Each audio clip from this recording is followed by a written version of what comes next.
চলো আজ তোমাদের সঙ্গে শেয়ার করি 5th সেপ্টেম্বর সকালের কথা। আমার বিয়েতে নতুন করে কোনো গায়ে হলুদ হয়নি, সত্যিই হয়নি। আমি একটু গায়ে হলুদ হয়েছিল, কিন্তু সেই রকম লোকজন নিয়ে হই হুল্লোড় করে হয়নি। আমার মা, আমার দিদি আর আমার ভাইজি মাত্র তিনটে লোক মিলে আমার গালে কপালে একটু করে জাস্ট কি বলবো, হলুদ ছুঁয়ে দিয়েছিল, একটু একটা কি দুটো মিষ্টি খাইয়ে।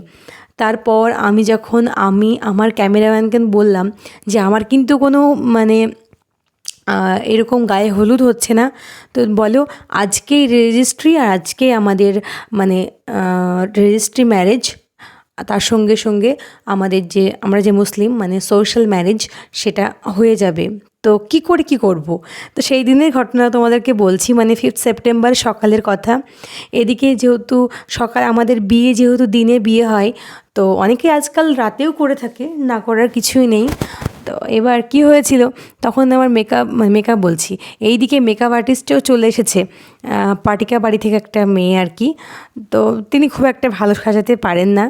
আমি এর আগেও আমার একটা বোন সেরেছিল, আমি দেখেছিলাম যে মোটামুটি ভাবলাম যে হয়তো আগের থেকে অনেক বেটার করবে, কিন্তু আমাকে সম্পূর্ণ উনি কি বলবো ডিসঅ্যাপয়েন্টই করেছে।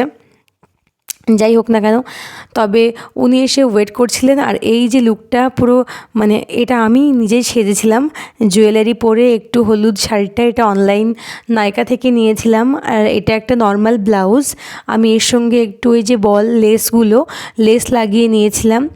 আর পুরো পার্লের চোকার, পার্লের সীতাহার, পার্লের নেকলেস পরেছিলাম, পার্লের কানের পরেছিলাম, চুলটা স্ট্রেট ছিল, একটা ওভাল শেপের সানগ্লাস পরেছিলাম।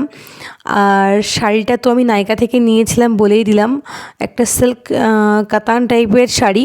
তো এটা আমি পরে, তো ওই যে ক্যামেরাম্যান বলল যে দিদি কি করব বলুন, সময় নেই, আপনি তো গায়ে হলুদ করছেন না, তাহলে কি কিসের ক্লিপস নেব।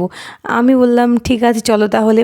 এইদিকে 10টা 11টার দিকে আমার বিয়ে যেহেতু অনেকটা দূরেই হয়েছে, এবার তারা বরযাত্রী চলে আসবে। তো 1 ঘন্টা থেকে প্রায় 1 ঘন্টার মধ্যে আর কি যতটুকু হয়েছিল। তো আমি এইগুলোই পোজ দিতে পেরেছিলাম, খুব একটা ভালো পোজ দিতে আমি পারি না। তো যাই হোক, এটা ছিল আমার গায়ে হলুদ বা যাই হোক না কেন লুকস ছিল। তোমরা জানিও কেমন লাগছিল আমাকে ওই দিন। আর এটা ছিল আমার বরের লুক, যেহেতু রেজিস্ট্রি ছিল আর এমনি সোশ্যাল ম্যারেজটাও ছিল। আমরা পরে ভেবেছিলাম যে হয়তো আরও ধুমধাম করে করব, কিন্তু আমাদের বাড়িতে যাই হোক যে কোনো কারণে ধুমধাম করে করা হয়নি ব্যাপারটা, কিন্তু বরের বাড়িতে সেটা হয়েছিল।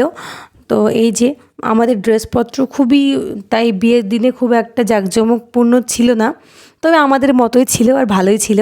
ওর জন্য একটা ফ্লোরাল প্রিন্টের পাঞ্জাবি, তারপরে একটা নেহরু কোট ছিল। আর আমি ফ্লিপকার্ট থেকে কন্ট্রাস্ট করে এই যে গোলাপটা কিনেছিলাম, ও আরও লুকটাকে এনহ্যান্স করার জন্য।